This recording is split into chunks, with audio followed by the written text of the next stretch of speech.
Nós nunca fomos escravos, nós fomos escravizadas.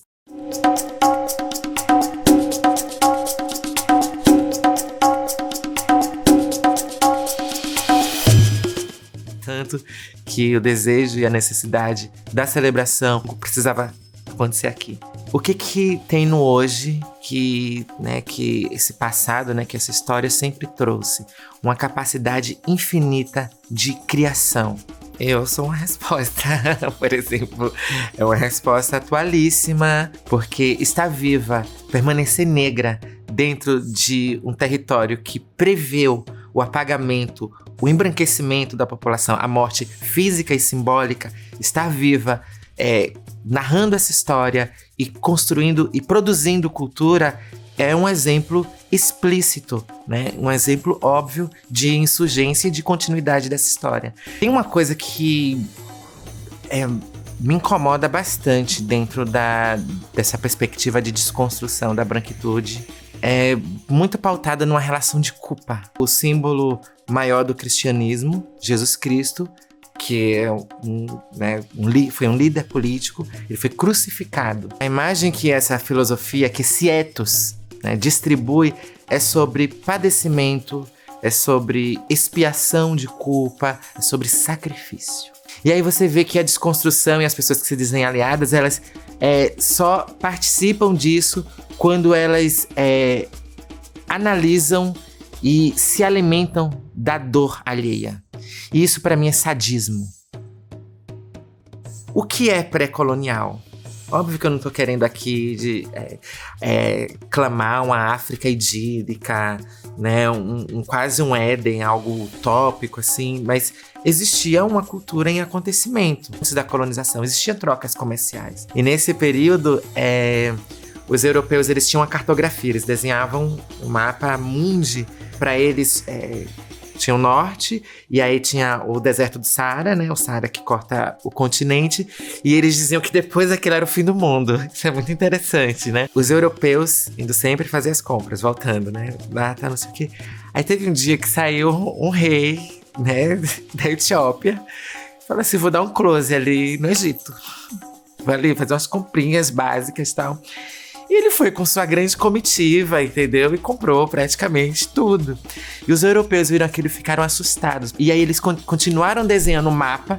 E como eles também ainda não sabiam o que tinha depois do deserto do Saara, eles começaram a colocar um rei assim no mapa e falaram, vai ser o rei mais rico do mundo. Solto assim embaixo do deserto. Entende como esse discurso e a tentativa de apagamento, de eliminação, a colonização, é isso. Olha esse desenho. Isso é muito grave. Todo mundo tem essa memória plástica, visual, essa memória visual. Por quê? Porque isso nitidamente é fruto da imposição de uma imagem europeia dentro da construção de um espaço sensível que é um lar. Eu sou de Recife, gente? Não tinha um pé de maçã, uma macieira lá.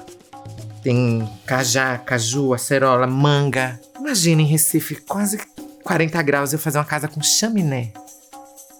Mas mais importante que isso é que a gente sempre existiu e sempre esteve produzindo, a despeito desses discursos enviesados e de apagamento, produzindo vanguarda. Porque quem ensina a agricultura para o mundo é o Rio Nilo e o Crescente Fértil, daí a gente consegue entender muito bem porque neste hoje, neste agora, a gente tem uma sociedade triste, violenta, apática, adoecida, porque existe uma gerência desse mundo. Eu defendo que se troque essa gerência ocidental, eurocêntrica, a gente caminhe para uma alternância de poder.